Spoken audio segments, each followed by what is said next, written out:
On today's episode of the DeRaud Messinger Show, we're reacting to Texas's 17-7 win over A&M. Dylan, what a game it was for the Longhorns. Of course, this coverage is brought to you by HornSports. Check us out at hornsports.com for all the latest in Texas news. But Dylan, 17-7 maybe doesn't totally describe even how close or far apart the game was, because it seemed like Texas just did not want to shut the door on the Aggies. And Dylan, to be fair, the Aggies didn't completely shut the door on themselves either, but were not able to do enough to get back into this game. We're going to start with the good from the matchup for the Longhorns. What impressed you the most, or what maybe just stood out, period? I mean, the running game and the defense. You could pick if you were like, oh, the defense was the MVP in this game, or it was Wisner.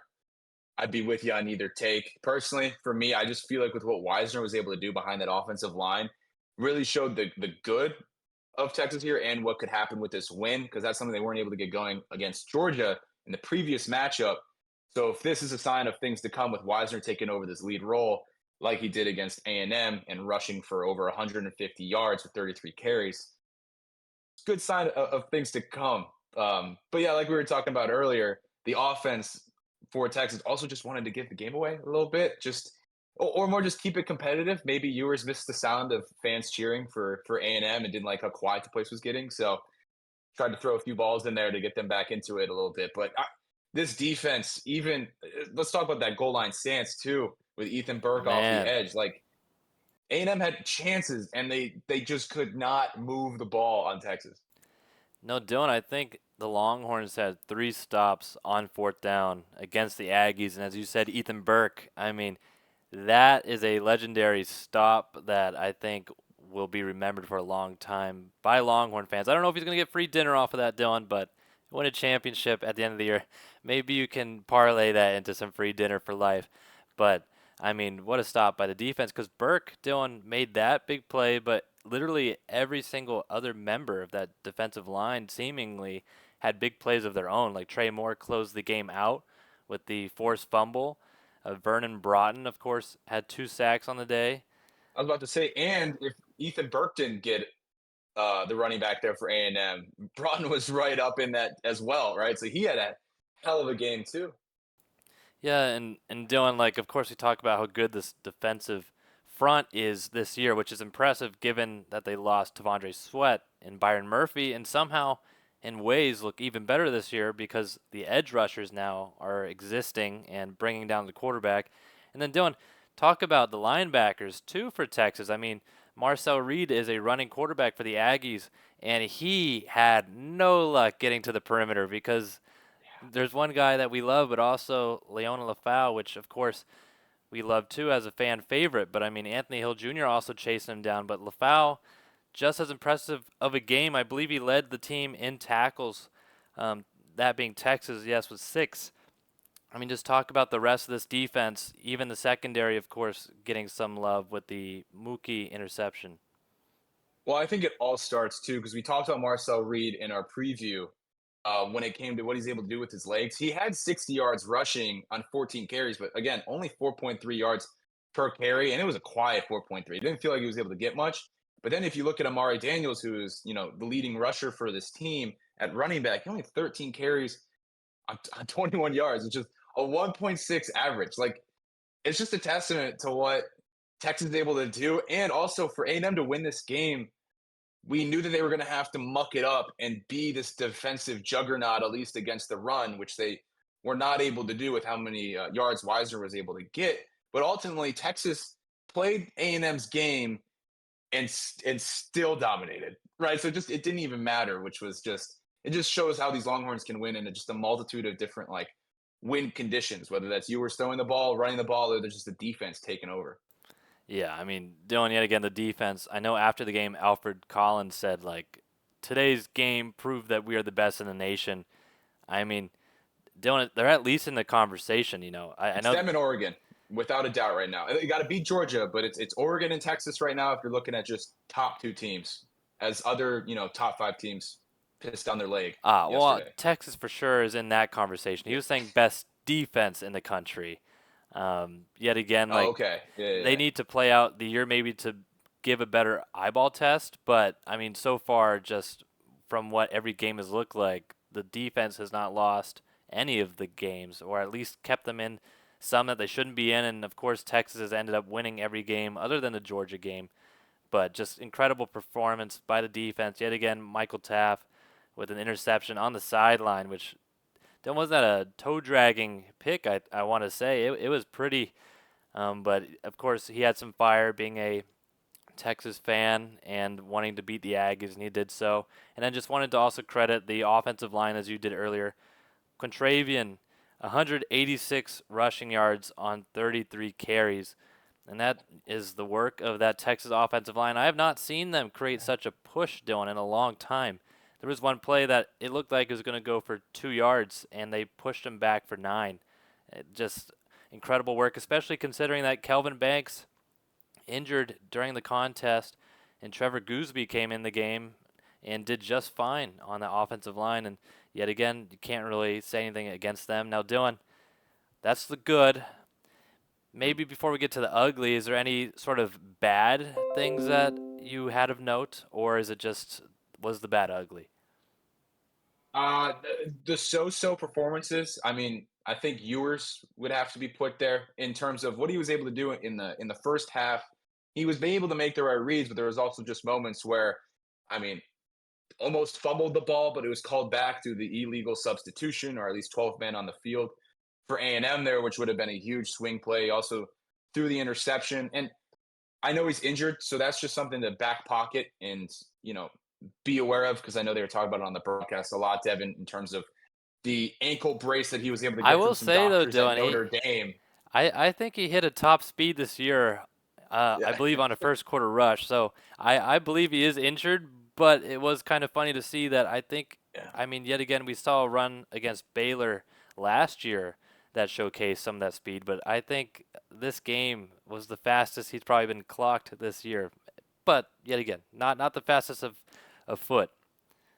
Well, we've seen yours career arc here, right? And like our favorite thing to do is like he's like a Stafford type of player, right? Where it's just like he's really good when he's in a flow.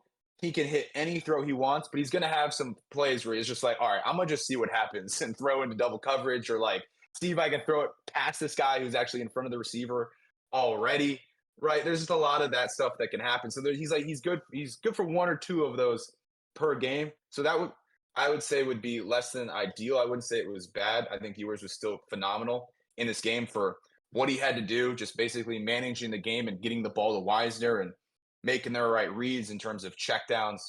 Thought that was all good.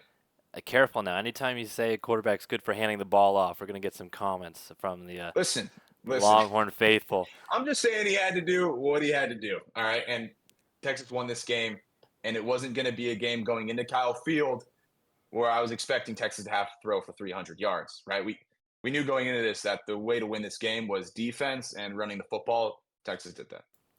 I mean, Dylan, just to kind of back up your point here, I know we're going to get to yours maybe a little bit more in a second, but his play overall, Dylan, he had some good throws. The deep ball actually might have been the best against A&M that it's been all year, and maybe I'm missing something there, but at least it was consistent, and several times it looked like receivers just didn't expect a throw to almost be that good, Dylan. I mean, sometimes he'd overshoot the guy 10 yards, but it just from the press box view was more so the receiver stopped 10 yards early.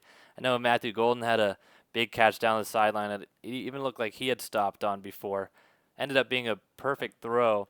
And then the one to Jadon Blue in the corner of the end zone, about as good of a throw that you could make for that scenario. And the fact that Blue caught that was insane, because Dylan, when I saw that play call, I was thinking, what are you doing with Blue on a pass play in the perimeter in the Mm. corner? That can't work, and somehow it did.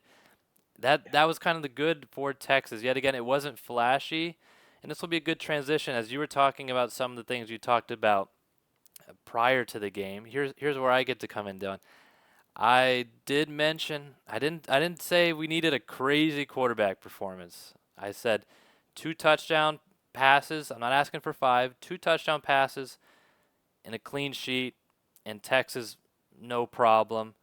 Of course, that didn't happen. It was 1 touchdown pass, Arch Manning found his way into the game. I can't Yeah. count that to Ewers' stat line, but he got a touchdown rush.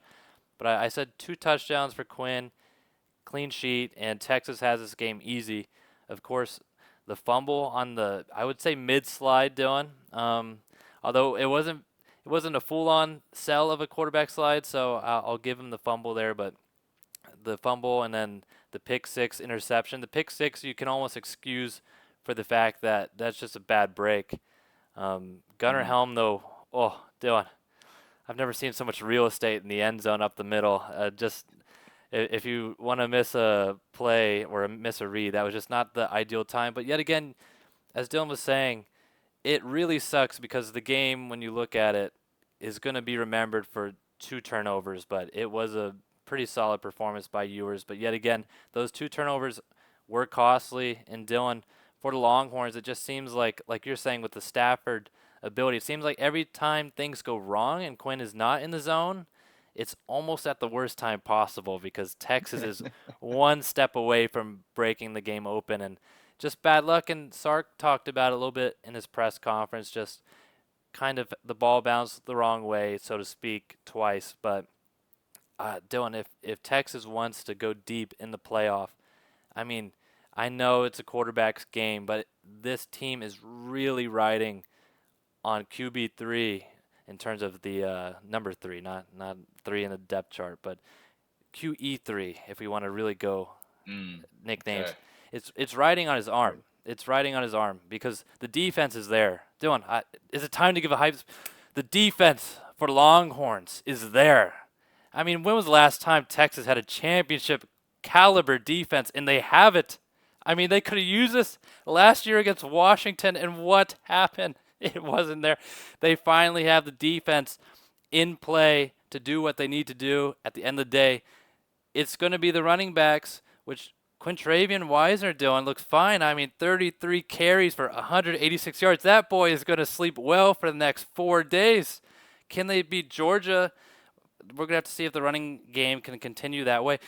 But more importantly, the passing game. Dylan, I mean, you have the Ferrari to use, you have the Lambo, you even have a Porsche if you want to use it in that garage. Sark's garage is a big garage. I don't know how much he's paying for real estate costs, Dylan, but he's got room for these toys.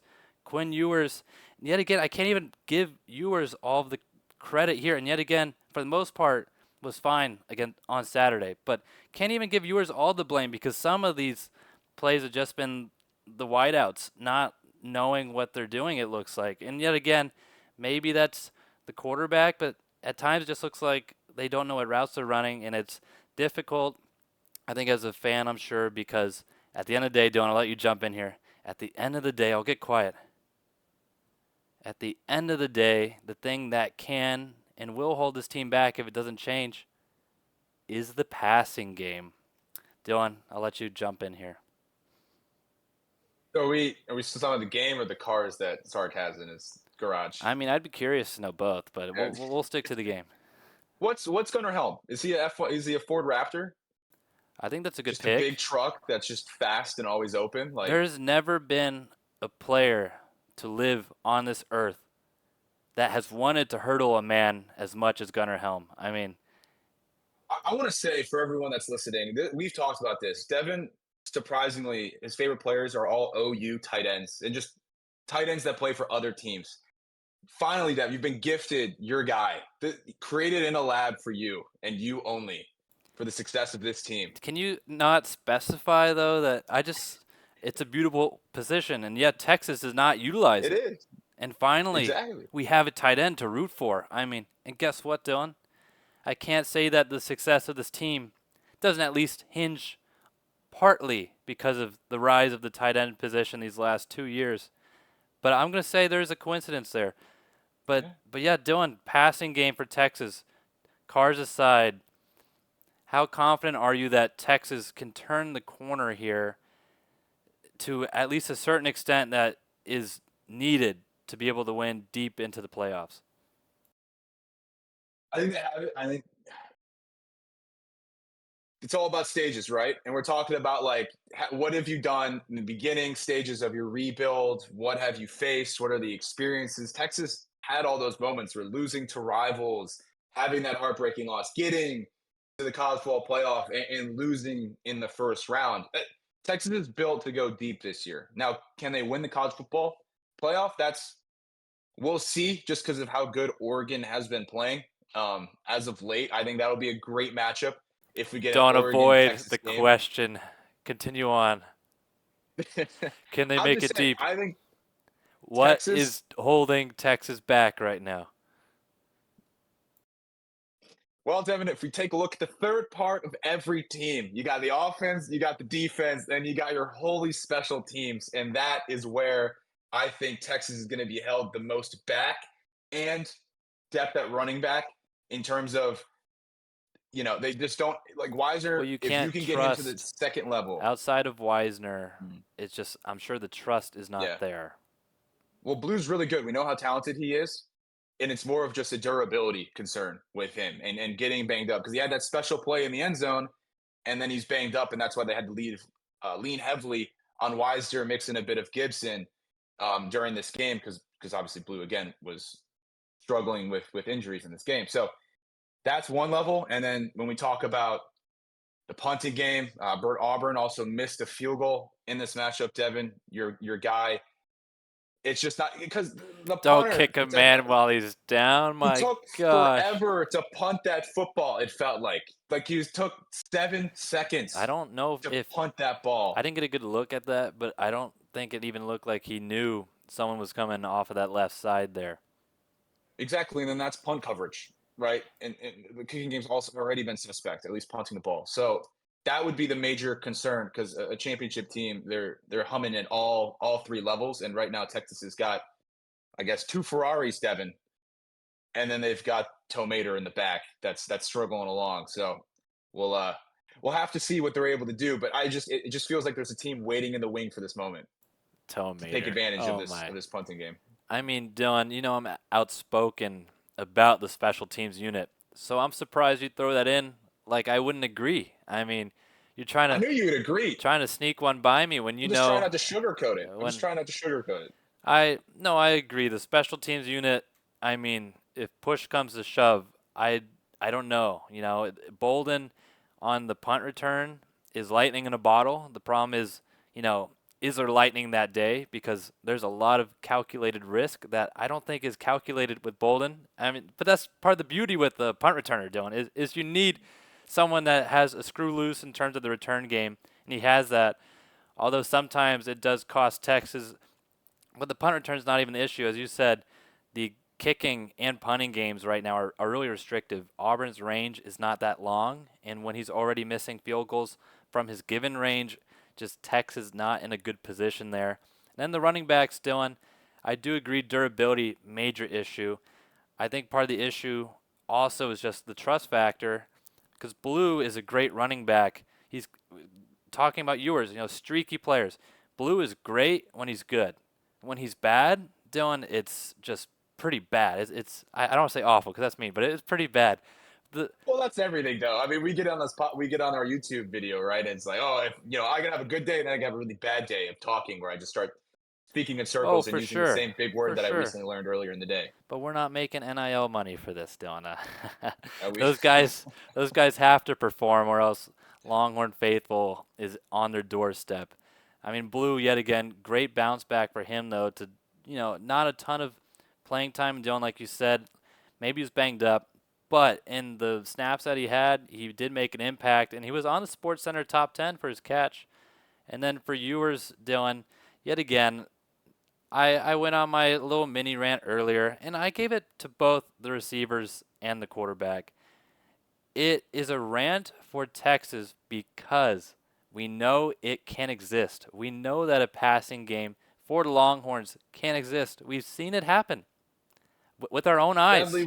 I sadly didn't. we saw it in week 3. I. Yeah, no, I. sadly we Yeah, we saw did. what it can be. Yeah, I remember. And I I don't remember that. I don't have to imagine what it could look like because I've seen it with my own eyes. Mm. Now the problem is it's just not a consistent product. It seems like it's been really one quarter of play every game doing that is the quarter that that Texas could play for 4. Just for Texas though, I don't know what it is. Finishing out the game too, when you have the team really just ready to give up and wave the white flag, but there's a costly mistake almost in every game. It keeps it close, but the defense yet again is good enough to make you not think about that. But I know Longhorn fans are very wary of that fact. So, Dylan, any last Why do you words? think that is, though? Well, why do you think that is? Is it kind of like when we're playing NCAA, right, on PlayStation 5, and you have this play that you know is going to beat me every time, but then the suggestive like coaching play is just it's not popping up anymore, so you forget about it. Like, is Sark just kind of forgetting about the plays that can work at certain moments because he feels like he needs to have more of a balanced attack? Is that I don't what's think going you on there? Because can. I feel like it's there, like you're saying. Yeah, I mean, it is like, of course, players aside, there's got to be some sort of coaching element as well as to why this happens. At times, Sark does get a little conservative, but I don't think that's been what has cost Texas. I just think at the wrong time, Dylan, the players have just not been able to step up to the plate. But yet again, some of that is the play calling. You got to still, even if things aren't working your way, you have to put some level of trust in your guys. And against Kentucky, I mean, it was the running game that got the boost of confidence, where Sark, maybe hurting the confidence of the passing game, Dylan. Sark elected to run the ball 15 times in a row, which ended up being capped with a Quintravian Wisener touchdown. I mean, for the running backs, that's a great job. But at times, it seems like just everything's slowed down. They're taking their time. They're not trying to go vertical in the passing game. And Dylan, I think at the end of the day, if you just stick to the line of scrimmage play in the passing element, it's not going to work. You have to have the threat of the deep pass. And I think Sark has done a good job of mixing in the deep pass. You saw that a lot against A&M, but maybe it's a question of, are we seeing that in four quarters versus certain select plays? But yeah, any Yeah. last thoughts in this A&M reaction? I know we got a long one. It was an exciting game. I'm so glad it's back. There's just something about maroon and burnt orange No, in the it's same field beautiful. Yeah. at night. Top I'm so thankful that it's back. It's a top tier uniform matchup. Of Yep. course the rivalry too. I mean, just being there, snapping a photo, and then people are talking to you about Well, the that's the game. thing too. Does A&M join the ACC now? Where do you think? What's the next conference that A&M goes to after this? Because is it just not Conference working any USA, longer? Conference USA. Yeah, yeah, that if could. if they accept them, that is. Yeah, that uh, well, we got to so end this good. call right now. Thank y'all for watching. If you enjoyed some of our madness, low sleep, I must say. The drive back from College Station is not as exciting at night as it is in the day. But if you guys enjoyed, please don't forget to like and subscribe. Check us out at hornsports.com for all the latest. And as always, don't forget to have a great rest of your day.